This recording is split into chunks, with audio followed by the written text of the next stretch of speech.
Welcome back to 420 Chief Podcast, where we amplify the voices of veterans, break the stigma around plant based healing, and shine a spotlight on real stories of resilience, purpose, and change. Today's episode is an absolute powerhouse.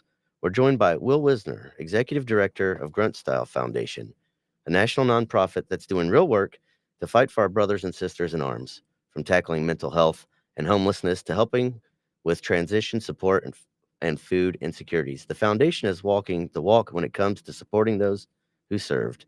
We're diving into Will's personal journey from his time in service to his evolving relationship with cannabis to why he now leads a mission driven organization that aligns perfectly with what we do here at 420 Chief and our nonprofit, Break Stigmas. This episode is for every veteran, every civilian who supports them, and anyone who's ever wondered if there's a better way to heal. So with that said, I'm going to introduce Will. Welcome. How you doing? I'm doing good, Chief. How are you, brother? If I was doing any better, we'd be in person, maybe have a bonfire and pass one around.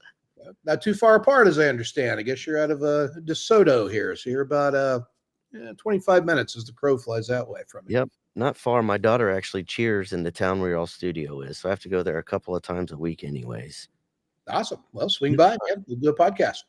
Absolutely. Well, I wanted to get to know you a little bit. Can you tell our listeners a little bit about your background prior to the service, and Mhm. then we can walk into your military service? Sure, I'll run you through that, and you just steer me the direction when you're ready to, because Absolutely. I am from the Ozark Mountains, and we are a storytelling people. I can ramble on a little bit if you don't tie a good rein on my collar. We're gonna have fun. All right, good. I'm looking forward to this here. Let's see about me and my background. As I mentioned, from the Ozark Mountains, I grew up in a little bitty small town called Ava, Missouri. It was a town of under 2,000 people when I lived there. And it was about a good hour from anything, really. If we wanted to go to the mall or McDonald's or any of that kind of stuff, it was a good hour plus trip, one way to get up there. And town's not terribly different, but the reason I start everything by kind of trying to paint a little bit of a picture there is I'm a product of that environment for all the good and all the bad. And there's certainly more good than there was bad. I wish the country were a lot more like how I remember it when I was a kid. I think we'd be in a lot better position in some ways. But that will become important, I guess, later in the story. But I was a solid D minus student in high school. Did not do well in the grades. It was not in my favor. So my way out of that, I didn't want to be the guy staying in the small town. My parents weren't farmers or ranchers or anything like that. So I didn't have that kind of tie to the land where a lot of folks down there do. So I really wanted out of there, and the military was my way out. So I kind of turned off whatever levers operate, give a damn about school, and just had a good time and waited my time until I could get off to the military. So that's what I did. Did a couple different stints in the military. I was a combat medic through the 90s, and then I reclassed after 9/11, became a Cav Scout, but I guess it's a little further on. Yeah, just a country kid, man. I was a towny country kid, so I didn't really fit in either world. So I started marching to my own drum a little early, probably. That was, I'm sure, formative in some ways as well. Did you play any sports or anything like that? What was your outlet when you were younger?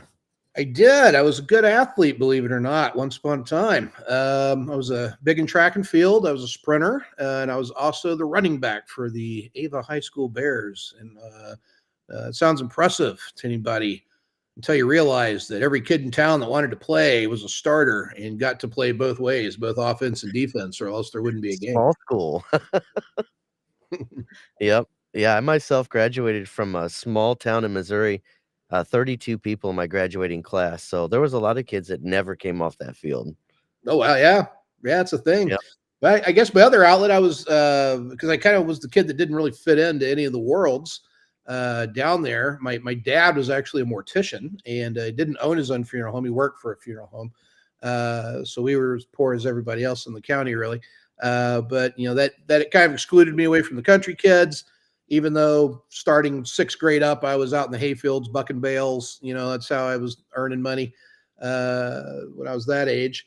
and I didn't really fit in with the towny kids whose parents worked at the local factory there. So I was just kind of in that little group with the misfits. So yeah, I became real proficient on things like Dungeons and Dragons and all those other things that kids look to escape and kind of find themselves and find community with other people that are kind of the same way that they are. Did you guys do much partying in your small town, like the cornfield parties and any drinking like that when you were in Well, high school? back in my day, cruising was still a thing, you know. So we Yeah. had our dedicated route going through town, and you'd circle the square, and then down to the far end of town, and go around the gas station, and park at Sonic for a while, and then back to the square. And then the game was, you yell out the window to every other kid, or if you're one of the cool kids and you had a CB in your car, you'd find out where the local party was that night, and it would typically be off some small country road near a well-known landmark like the second slab on Y. For anybody that's in Douglas County, you want to know where your kids are partying, check the second Ah, slab. he's knocked him out. Yeah. That's hilarious. That's hilarious. We used to use the CB. We didn't have police officer. We had a night watchman in my small town, and we all had CBs. And he would let us know when the sheriff was coming through. He would kind of look out for us, so we'd go hide, but we'd play cat and mouse, kind of like hide and seek with our CBs in our cars. So Yeah, yeah, love it. very similar. You make your own fun when you're from a small town because there's not a lot to do. You got No, to make stuff to do, yeah, and it's kind of that's kind of the temperament I took on to the military service as well. Every duty station, you gotta make it, a good one. But yeah. anyways, I don't wanna get into that. Tell us a little bit, you said you came into the Army and you started off as a medic? Yeah, I was a medic. Yeah. Wow, where were you stationed, as a medic? Oh, let's see. I did some time in Panama. I was down there through '94. That was pretty cool. Loved that. That duty assignment was awesome. Once you get over the heat and figure out how to deal with that, I mean, it's beautiful. Like, oh my gosh, beautiful. Uh, Never seen anything like it before then. So that definitely set a lot of things in motion for my life and how I viewed the world as well.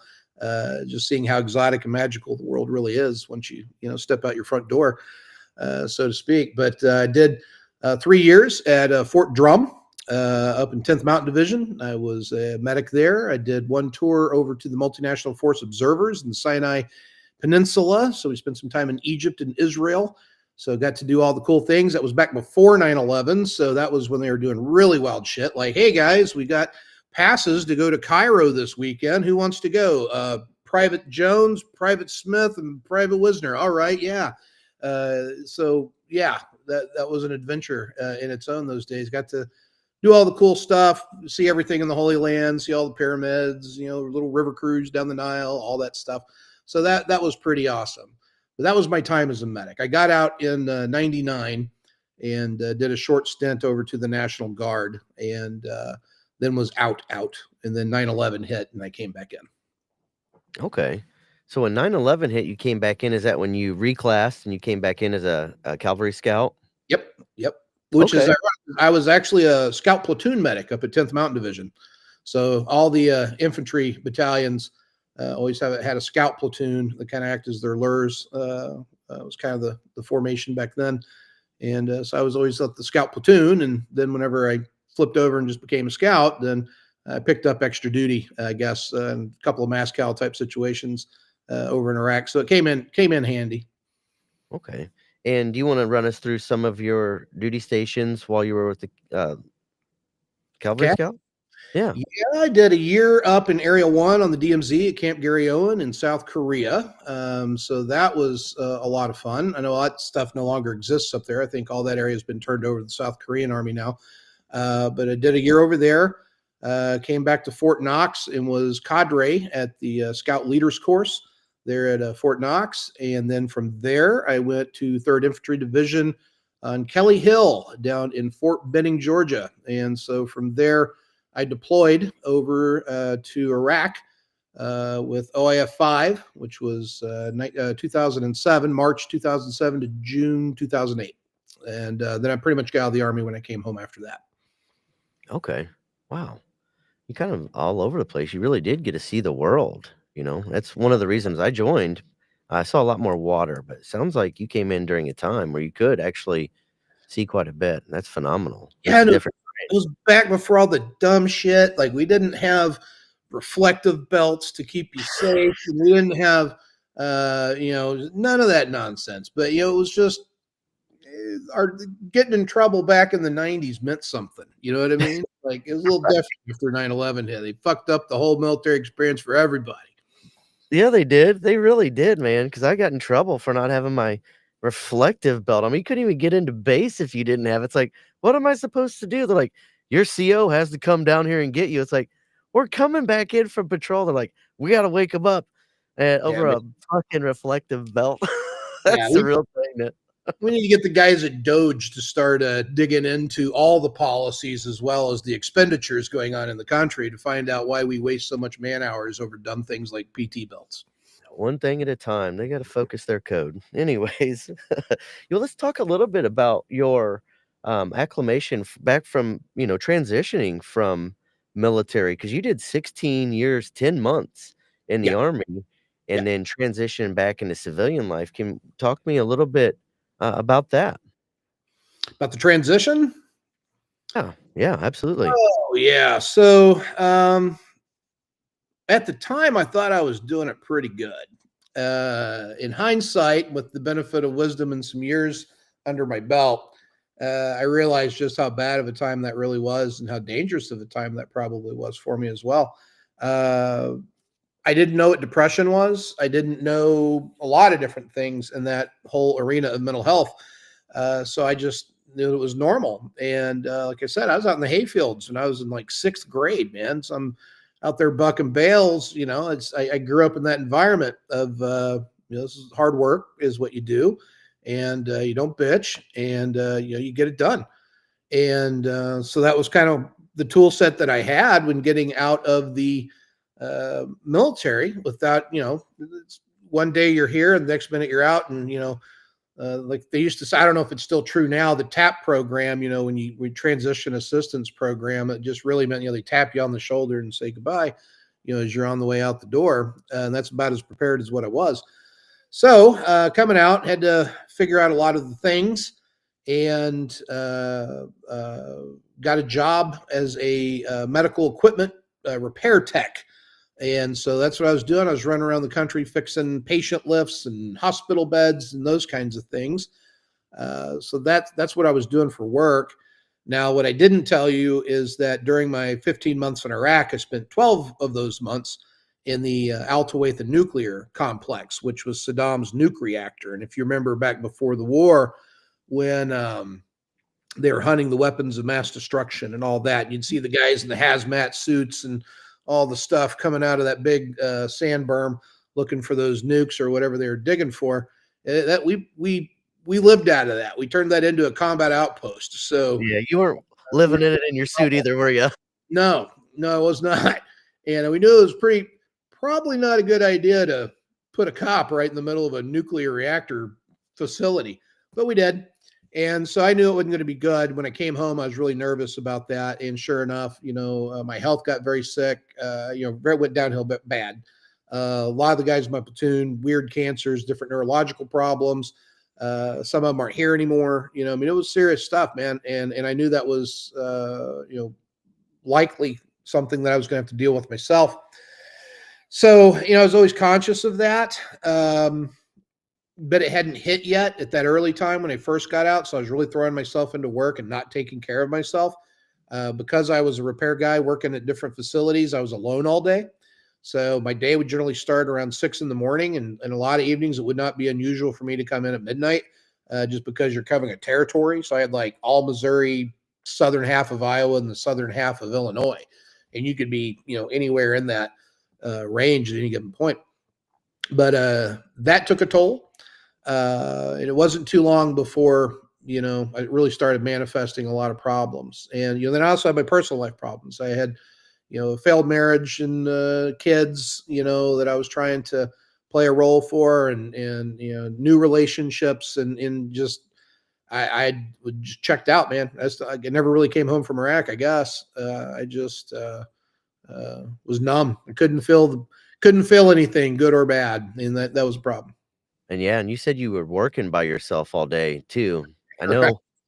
know, I I went through a stage where I was alone. I was working from home and I was by myself, and I realized that when I spent all my time by myself, like I was really hard on myself. I treated myself like shit, and it kind of broke myself down worse than even, another person would, because they wouldn't talk to me like that, or I'd probably do something about it. Yeah, that's a hard time. You're going through a lot there. I Um, was. I was. Yeah. Then my health decided to tank. And by that time, luckily, what had kind of unfolded was I was watching my friends get sick, those who got sick before I did, and I knew it was kind of coming. And so I was really starting to try to learn everything I could about, what happens if kind of stuff. And that led me to the issue of the burn pits. And I really wasn't ever around the burn pits too much. They had one at Fob Rostamaya and one at Fob Hammer, but they didn't, I lived in an outpost, so I was very rarely back over there. So there was information making it out into the veteran community on military related toxic exposure illnesses. Mine just happened to be of a different variety. But that is what set the stage to kind of where I ended up now. I decided I wanted to engage that issue. And there was one nonprofit at that time. It was called the Sergeant Thomas Joseph Sullivan Center out of DC. And they are it. Rosie Torres, who runs Burn Pits 360, that got the PACT Act passed here a couple years ago, she was working out of her kitchen at that time. Burn Pits 360 was basically an idea in her head, but through a series of events, I came to know Rosie, and she had made a referral over to the Sergeant Thomas Joseph Sullivan Center to kind of get me my start in my career, because I didn't just transfer from going from being a medical equipment repair guy to going into the nonprofit. I ran into this weird thing called spirituality along the way. And that was really my gateway kind of out of the weird little pit that I was in. And it was started, oddly enough, from kind of a cheesy book, The Secret, that Oprah Winfrey made popular some decades ago now. But and they later made a movie about. yeah, yeah, Yeah. it has this whole philosophy of the law of attraction that really resonated with me. I think I was probably in an especially dark place at that time, and so any hint of light was super bright. And for whatever reason, I just decided, uh, I'm gonna do this. I'm just gonna live my life this way.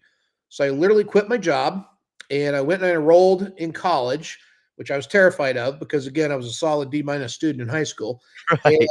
had a lot of hangups to get over, like I don't know how to do algebra, weird little things like that. So I went back into junior college, and holy crap! Turns out if you read your books and you do your homework, you make A's. Like who would have ever thought it? But that's how. Or maybe it's because I was like 37 or something when I was going through it. Maybe I was a little more mature for it. But yeah, that led to an honor program over to Wash U. So I went from Jefferson College out in Hillsboro Yeah. over to Wash U and ended up getting my undergraduate degree. I've got a Bachelor of Science in Anthropology. And then I continued on into the graduate work to get my master's in nonprofit management. And so that's kind of about the time I met Rosie Torres, and she makes this introduction over to the Sullivans. And now, keep in mind, this I'm going to go ahead and tell this part of the story because this is we're already going down that Sure. route. This is how the law of attraction works, man. Like if you walk that walk, the most incredible series of events seems to unfold. It's like when you serve the universe conspires to help you achieve its goals. And every step along the way that I was in this weird transition and going back to school and all this, it was literally solely focused on addressing this issue of military related toxic exposure illnesses.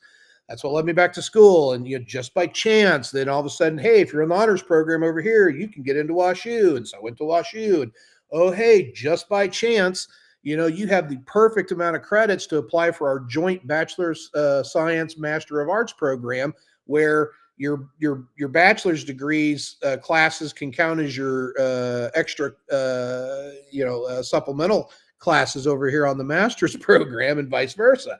So I blew through that school super fast, and I had one semester to go, and Rosie Torres calls and says, okay, I want you to meet the Sullivans. They offered me a job, but I had to go right then. I had one semester left in college. So I talked to my college counselor about it, and they said, yeah, you can't miss this opportunity. And I was really struggling with it. Finally, Wash U comes back and goes, hey, man, turns out Wash U's got a campus in DC for third-year law students. And we think it would really benefit the college if we were to give some Wow. prestige to the nonprofit course. So we're going to bolt a nonprofit management course number on top of this law student class and make it available, because that's a big feather in Wash U's cap. So that's how I ended up doing my last semester out in DC, working for the Sergeant Thomas Joseph Sullivan Center. And so that's how that was my launch into the nonprofit world.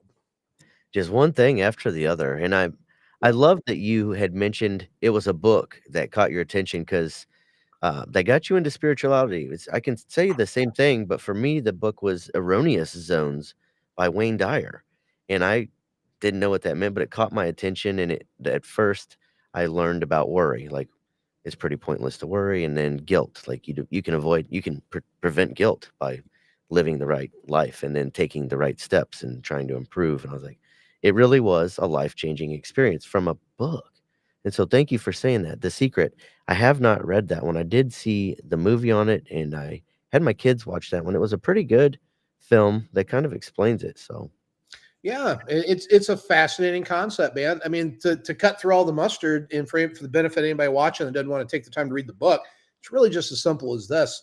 What you think is what you attract, right? So if you're worried about, do I got enough money to pay my bills this month? You're going to have struggles worrying about if you got enough money to pay the bills this month. Instead, you need to reframe how your inner monologue goes, and you talk to yourself the most positive version of that.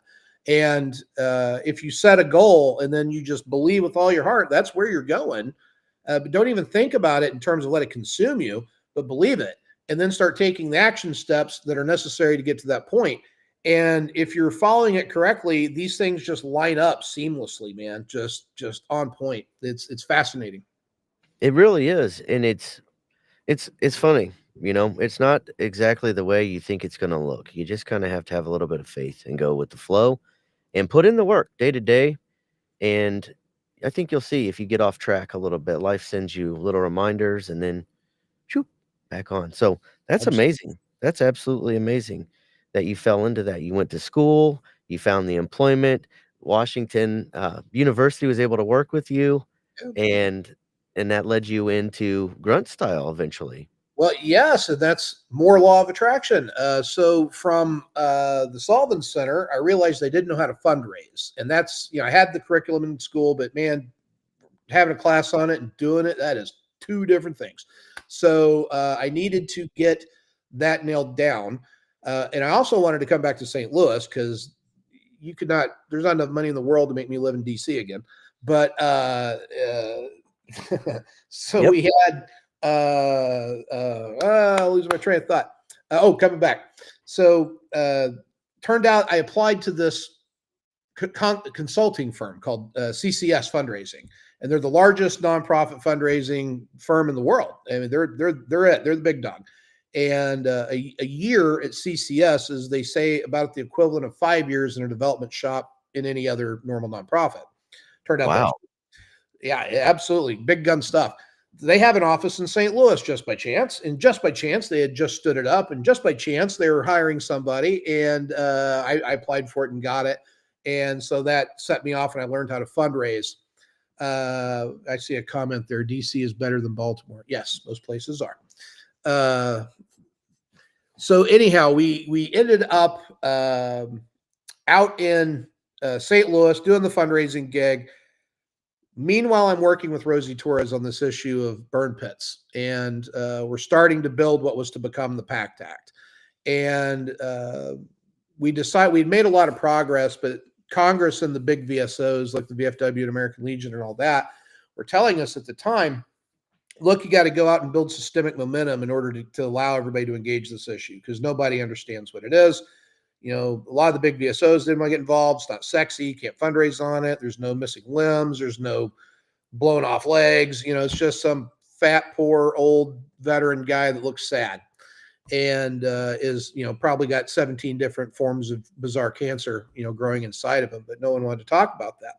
So we had, how do you do that? And most of the folks what I learned is most veterans, until that boots on their neck, they won't take action. So no one wanted to hear about it. No one wanted to talk about burn pits or the issues associated with burn pits. So how did we get that word out? Well, we decided to go to veteran entrepreneurial space. So we reached out to Grunt Style. They had the largest audience in the vet space, so that's where we wanted to go. And we brought them on board and got to know them very well through that process of all that early advocacy in those early days. And then fast forward a little later, the fall of Afghanistan happens, and Tim Jensen, who's one of the co-owners of Grunt Style, was, like many veterans, myself included, really was really having a hard time with how we left Afghanistan. What was all this for? All this problems that we're all dealing with. What the fuck, man? Just we're out. That's it. And so he had a hard time with that, and he knew I had already found plant medicine by that time. And so he knew that I was working with these shamans and people like that deal with those types of modalities. And he reached out asking if I could help him. So I arranged, for us to go south, as they say, and set with the medicine. And he had a big liberation experience. And he said, "Hey, man, we're standing up this foundation at Grunt Style, and we want to do the things that are real and that actually matter, that where no one else is going to go. And we want to engage the things nobody else will engage. And let's go get them done." And so I accepted the role to come on and lead the foundation. Wasn't too many months after that we did get the PACT Act passed, after having to lead a massive set-in protest on the steps of the Capitol for 6 days and strong-arm Congress back into session to pass that bill. But that's what happened. And again, I attribute all of this to a frame of mind and the law of attraction. It continues. You would not believe all the crazy things that happen here on a weekly basis. All of it profoundly beautiful. It's quite Absolutely. right.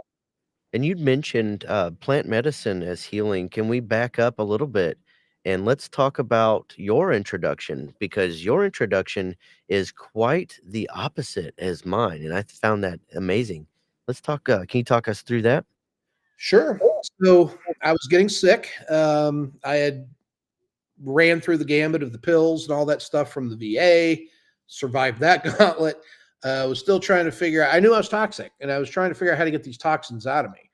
And the VA was anything but helpful.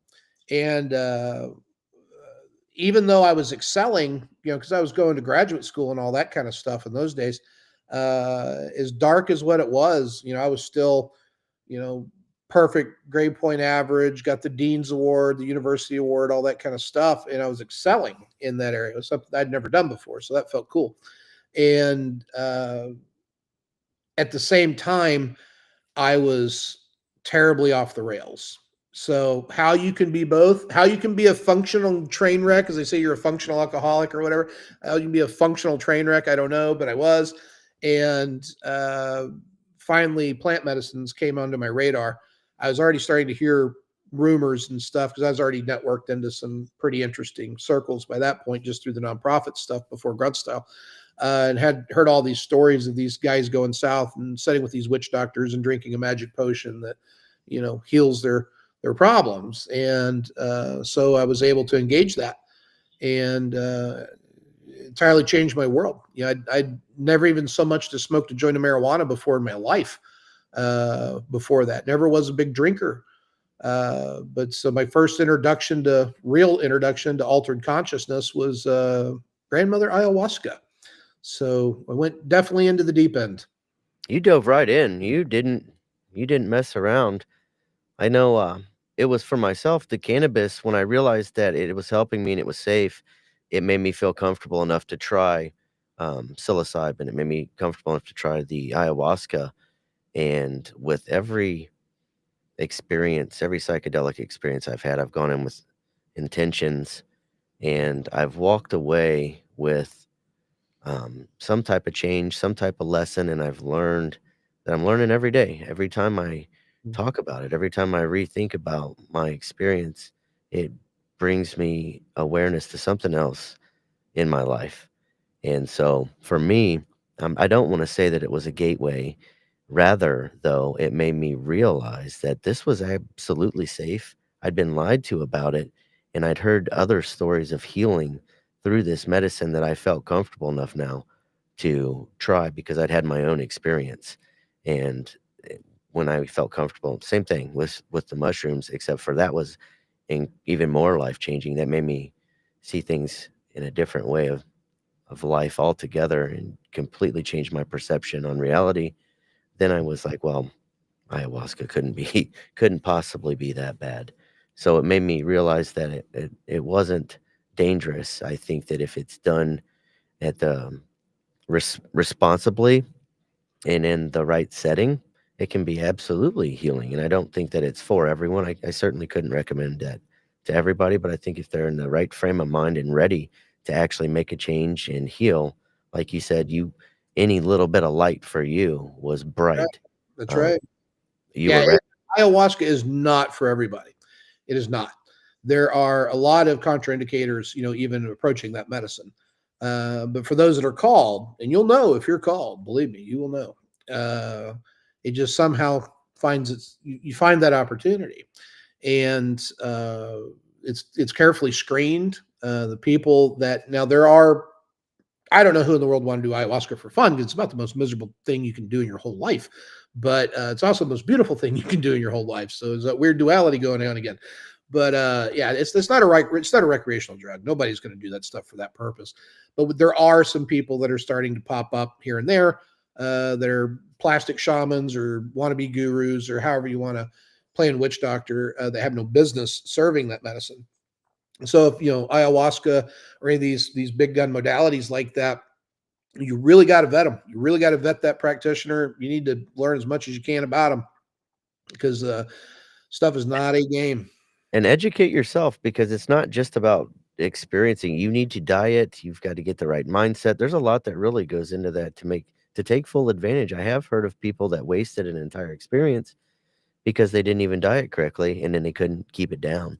Yeah, And so weed's worse, man. If you're smoking weed too soon ahead of a ayahuasca ceremony, a lot of the cannabinoid receptors are playing together, on that, and you can't have both on the same receptor, so it tends to mute it quite a bit. it could, yeah, absolutely. And so you said you hadn't even tried cannabis up to that point. When did you first try cannabis? I'd love to hear. Can you tell us about your first experience? Yeah, sure. So, that goes back to my upbringing again, right? I was willing to jump into ayahuasca just because of what I understood of what it was doing and kind of a thought on how it worked. But I still had that good upbringing from back home where I was scared cannabis might send me straight to hell. So I had some baggage to unpack and get over on that. Luckily, the military provided for that incentive as well. My one of my afflictions that I have from my time in service is once in a while my joints will go haywire, and I mean like to the point where I'm in a wheelchair or I'm bedridden for extended periods until we can get that thing to pass. And the only way I can explain how to describe what that is, it feels like gout mixed with MS at the same time, and you're just miserable. And so pain relief was really kind of that initial desire, or motivation to engage it. Okay. And then how did you consume it your first time? Um, I think I bought a pre-rolled joint. I Okay. think it was. I don't really remember. I know it took me a little bit of time to figure out, the indica versus the sativa and kind of where I fit in there and all that kind of stuff. So I was very, very much not skilled at all in anything that I was doing and blundering around like a 50-year-old toddler or something, trying to make sense of it all. My wife, who really kind of put me on the right path with that. She was very experienced in that arena and was able to once I came around to thinking that might be something I want to try, she was able to be a mentor. Was she the one that talked you into trying it out initially? Oh yeah, totally. Oh, cool. Yeah, I used to bag on her, For about. smoking it? Oh yeah, yeah. Do you smoke together? Oh yeah, man. That's our. It's communal. Smoking cannabis is spiritual. Smoking cannabis is a ceremony. As soon as where you have two people gathered, man. If you're communing together, that is a ceremony. That is spiritual, and I take every opportunity to enjoy my time with my wife in that way. Absolutely, and that's something that we briefly chatted about a little bit. There's just something about when you consume with someone else, you have that bond, and it doesn't discriminate in any way, shape, or form. Like I mentioned, I go to Sunnyside of Freedom veteran meetups, and she'll feature me there. I can come and I'll bring some, flour. I'll bring some ointment. I'll bring different ways that the veterans can consume it and they can try it out themselves if they want to, in a safe environment. And I've had a few people that had never even consumed or had a poor experience, when they were a teenager and had been scared of it their whole life since then, that felt safe enough to try it out with me, slowly and had good experiences from that. And I've even had people tell me that they've hadn't been able to sleep without some type of medications or prescriptions and were able to get a full night's sleep. And that is life altering for someone who doesn't sleep. Yeah, for sure, man. I mean, it is actual medicine. And we are involved up to our eyeballs right now in all these hemp legislation battles. Foundation, Janae Sergio, who's our director of digital strategy, she was testifying last night against Senate Bill 3 in Texas, and that was at 2 in the morning. So there was Yeah. that many people in Texas wanting to testify on that bill, but they're bound and determined to shove that through. And that bill basically mimics the bill here in Missouri that we're trying to fight off currently, where they're wanting to essentially uh, destroy the hemp industry, is what it is. So I mean, there's uh, I think it's these folks that have these alcohol distilleries. A lot of the alcohol business has really taken a hit since cannabis, became a thing, and so now you're seeing a lot of these distributors or whoever are making their own cans of different hemp derived intoxicating beverages. So each of these bills, oddly enough, that's the only product that doesn't have to be constrained to the dispensary. It can be sold everywhere, as many places as you can, but everything else needs to be through the dispensary. So it's going to wipe out the small farms and the small companies that are producing products, and it's going to deprive veterans of medicine, actual medicine, as we've discussed. And if you're you know struggling with things like fallout from SSRIs, or you're dependent upon them, and people trying to move off of those things, nothing is more beneficial for the titration away from that than these CBD type products. Well, that's a good segue, Will, into War Cry for Change. Will you tell us a little bit about what War Cry for Change is? Yes, War Cry for Change is Grunt Style Foundation's initiative to address the issue of overprescription of SSRIs, antidepressants, and benzodiazepines.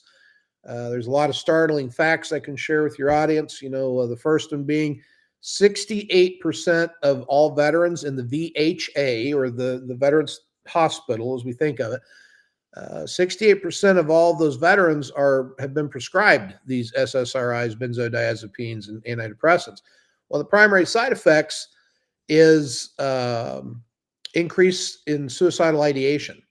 So we're taking a vulnerable population that's already dealing with mental health struggles, to include suicidal ideation, and we're giving them medications that increase their level of suicidal ideation. And as the rates of suicides, between 17 to 22 a day is what the VA says, and those are the ones they think they can track. These are not the ones that you can attribute to, suicide in different ways, that, crashed your car at 100 miles an hour. It's accidental, not a suicide. We don't know what the actual number is, but that's the drive behind it.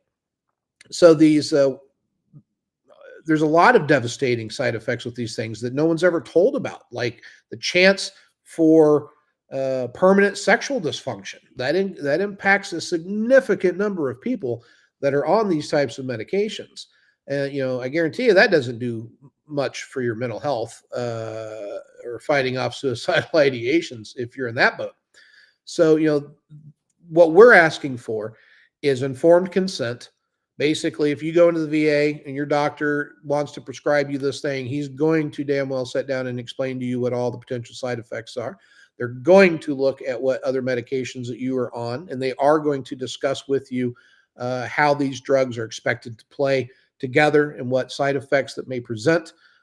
They're going to go through the litany of all the side effects and make sure that you understand that. And that's something that's not happening right now. I cannot tell you how often I see people that are prescribed pills that have catastrophic consequences when taken with other prescriptions that they are on. The amount of suicides that I can directly contribute, or make that correlation between just people that I know, and I know their stories, I know the families, I know their survivors. This was a factor, in their suicide. So that has to change because that is our status quo, and that is the way our healthcare system is designed. I don't think that's unique just to the veteran population. I think that's true inside of general healthcare, that we all have access to, civilian or otherwise. And so I think this is an opportunity for this initiative to carry over into the civilian sector. I mean, this thing ultimately, when it's done unrolling, I think it's going to have global consequences in a good way. And I'm super emboldened right now. We've got RFK Jr. is in the chair over at HHS, and every damn item we have in our foundation and things that we want to address, he speaks quite well too. So. That's amazing. You all are doing some great work, and there's actually a lot of stigmas that need to be broken. I know the numbers are reported 17 to 22, but I want people to understand that there are a lot of factors that throw those numbers off. Really, just one of them that's known is small towns like Will and myself are from. That's a stick. Suicide itself is a stigma, Yeah, and the coroner can easily write on their accidental death, that's right. and that's not going to be reported. Um, and then, like you'd mentioned, the drunken, stupid events that a lot of us had performed, that it causes the end. So there's a lot of things that skew those numbers. We do know them to be much higher. So thank you guys very much for that. I myself was one of those that was on the medicine for a long time, and then I paired that with alcohol just to kill the pain and to escape. And I wasn't even myself for so many years, and that cost me a lot of my life, and a lot of relationships and a lot of opportunities. Well, glad you made it through it. Yeah, So, absolutely. So I appreciate, that's amazing. That's excited. Now, where can people find out more about that or how ways that they can help? yeah, you can visit us on our website. We're at gruntstylefoundation.org. You can find us on social media over at X at GruntStyleFDN. And we do weekly X Spaces shows at 7 p.m. on that channel. Then you can find us at Grunt Style Foundation on both Facebook and Instagram. And I believe we are some weird mangled version of at Grunt Style Foundation on Google it. on TikTok. So yeah, you just Yeah. start typing some berry soup there, I and will you'll. say they do have a verified TikTok account. You'll see that it's a verified one on there. It's got the check. Awesome. What else would you like to talk to the listeners about or make them aware of? Any other initiatives you have going on or any upcoming events that Grunt Style's putting on? Yeah, well, if you got a veteran audience, I'd love to draw everybody's attention over to our Irreverent Warriors program. So we have 79 chapters across the country. We've got a few in Europe, and these are we're trying to prevent suicide by through humor and camaraderie. So they're silky hikes. You may be familiar with them, where you wear the old military PT shorts or the silkies or the ranger panties, depending on where you served, what you may know them as. But we have a good time. We get out there. Everybody's wearing their silkies and their combat boots, and usually a plate carrier vest or something like that. Maybe a big funny hat. And they're just having a damn good time and thumping music and just having a ball. It's a great opportunity to reconnect into that camaraderie that we had in the military that a lot of people miss, sometimes desperately miss when they get out. But I like to describe the experiences being in the E4 Mafia, second chance at that all over again. So that's pretty cool. But we've got a bunch of different hike city locations. Check one out if that suits your fancy. And if you're in the St. Louis area, we're going to be doing a big float trip coming here in June. So come along, hang out with Grunt Style on the river, and we'll have a good time. That sounds amazing. You guys are always doing some cool events. I did see a couple of your representatives, I think, at the Military Influencer Conference in Georgia last year. You all going to be there again this year? Yeah, we're pretty regular fixture at the MIC. Cool beans. Are you guys doing any work with other veteran organizations or nonprofit organizations at this time? And any of those you'd like to talk about? Yeah, we're national partners with the VFW, so they rely on us to really give them advice on their mental health and awareness programs through our Irreverent Warrior site. So it's quite funny. I laugh because it's an older demographic and they're trying to reach out to younger veterans to get them to come in, and then we show up and we look like a gay pride parade rolling downtown. So, it makes for some interesting initial conversations until they understand what we're doing and why and how it works. Change looks different. It is, but no, it's that's kind of what they're shooting for. They're trying to use the grunt style engine to reach the younger demographic, GWAT era veterans, and what we're really enjoying from that partnership is we've got a fair degree of political capital after the PACT Act was passed. So we have a voice on Capitol Hill, and people take us fairly seriously, I guess. But we enjoy that. We have good reputation and we have good relations with everyone, but having the VFW with you on support, that makes these agendas go so much faster. And one message I do want to get to your audience: I was not a big fan of VFW, and I had all the same notions of what the VFW is, what most people, I think, our generation generally hold. But in this work, what I can tell you is they're vitally important. Vitally important. We have a political system where nobody's really looking out for the veteran. And you have these VSOs that have been kind of mandated that role by virtue of this charter from Congress. So as long as they have 1 million members, they're chartered and they get benefits that go along with that. One being, they get to address Congress, directly. I just came from the VFW conference here last month, where we got to go to the joint session between the SVAC and the HVAC to hear, the administrative priorities and all of that from the different VSOs. Some VSOs, if you're lucky, you get on a list, you can maybe piggyback on to somebody else that will give you time if you're lucky, but it's not going to be a lot of time. VFW, on the other hand, commands a whole day. And it's a long series. They get to really lay out all the things that they're wanting Congress to hear. That is who is looking out for the veteran. That is who that representation is. Now, the VFW has not always done the best job. Sometimes they get caught up in the way politics works inside of the Beltway, and they play that game because that's what you do. It's they're big, they're massive machines, so they're slow moving to react. They have a process that things have to go through. But that age group is aging out, and we need to keep the ranks filled because we have to have that 1 million strong number in order to get that charter to Congress so we can directly address our representatives and our senators and lay out what is actually important to our community.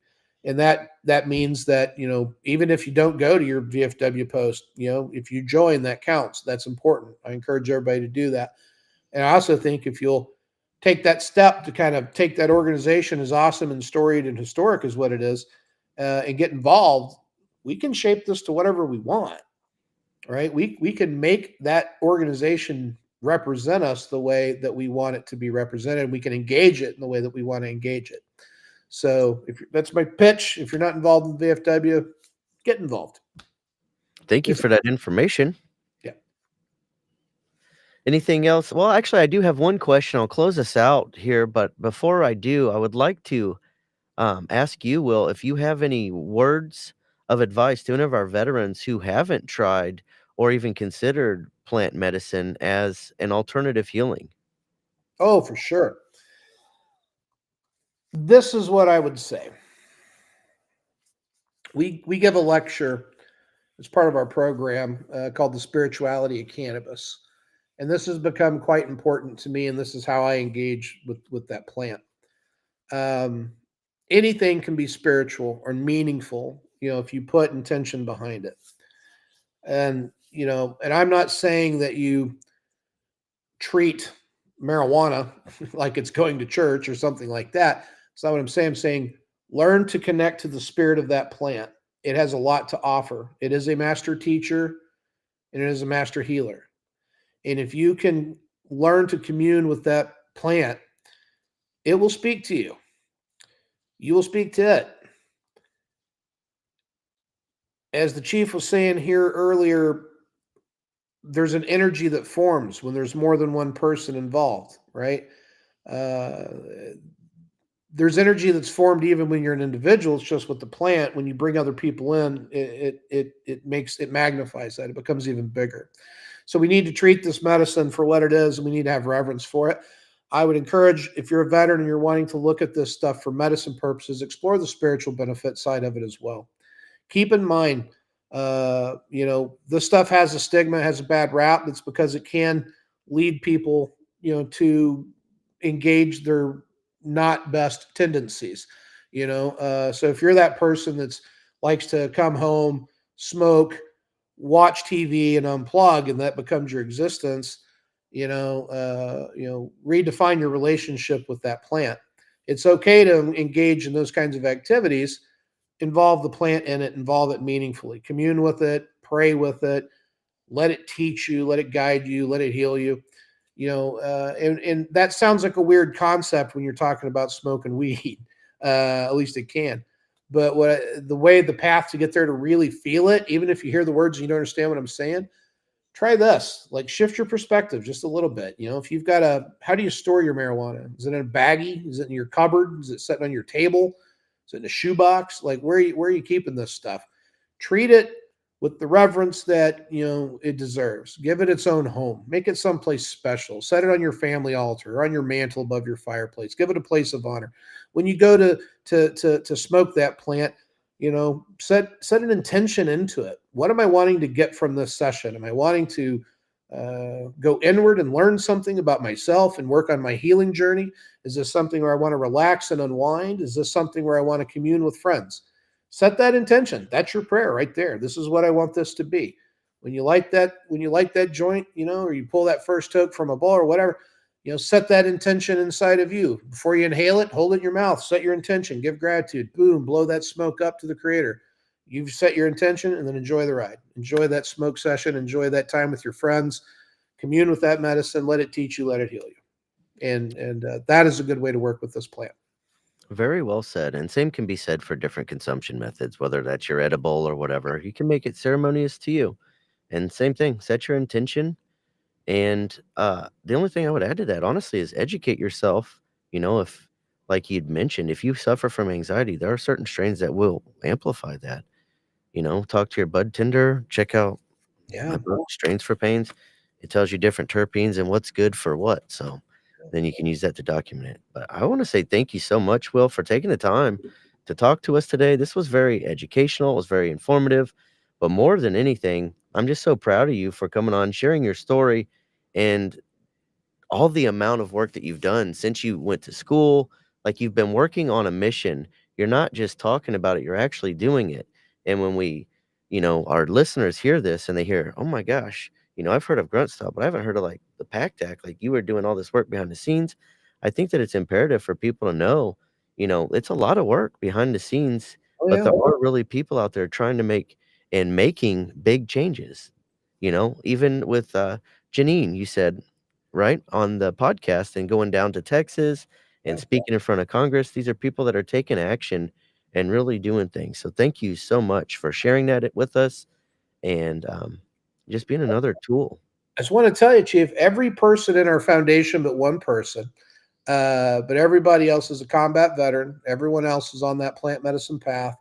And we all get it in a very personal way. Ain't a damn one of us here that's here for trying to make a bunch of money, because we're not. We're in the nonprofit field. We turns out I went to school to be poor, but uh, seriously though, it's we're very mission driven, and I do want everybody to check out this new legislation that has just dropped. There's a blog article on our website if you want to learn about it. It's at gruntstylefoundation.org. Go to the blog section.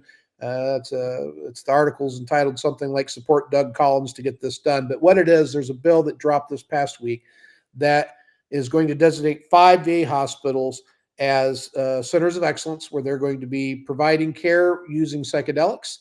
So this provides for cannabis. It provides for ibogaine, if you can believe that, psilocybin, MDMA, NN-DMT, and 5-MeO-DMT, and ketamine, if I didn't say ketamine. So that has the endorsement of all of the big VSOs. So that's the VFW, the American Legion, and so on.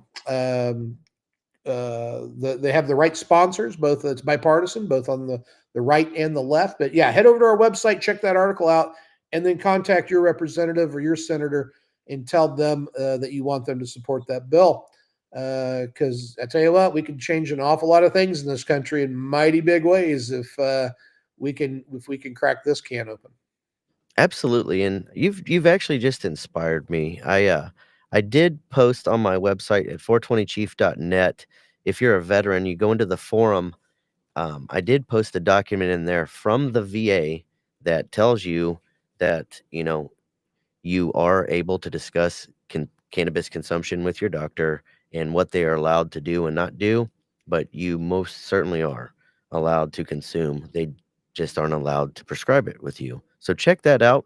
I'm also, though, going to add to that the state laws so that anybody watching will know what their laws are in their state, as well as who their representatives are that they can write to make a change, because it's so easy to do now. Anybody can get on Chat GPT and say, hey, write me a letter to my congressman, this name for, use of cannabis, and it will help you generate that letter. And I will help provide just another location to find that information on my website in the forum. So thank you for that, Will. Thank I you, bro. Absolutely, anything I can do to help, and I'm gonna close this out. This was really amazing. If this episode had moved you or educated you in any way or lit a fire in your soul, take action, like Will, like myself, like Chief, break stigmas, and share the conversation out. Share this live out. Share out gruntstylefoundation.org's information. Get that into hands of other people. Get more people talking about this, and let's break some of these stigmas and watch some actual change happen, watch healing happen. And again, like I said, this episode is for veterans, for civilians who support veterans, for anybody who wants to see change happen. Be loud, be proud, and help us break these stigmas. So please check out our websites, share out these lives, and let's keep talking about it. We're not just telling stories, we're actually building movement. So thank you so much. Have an amazing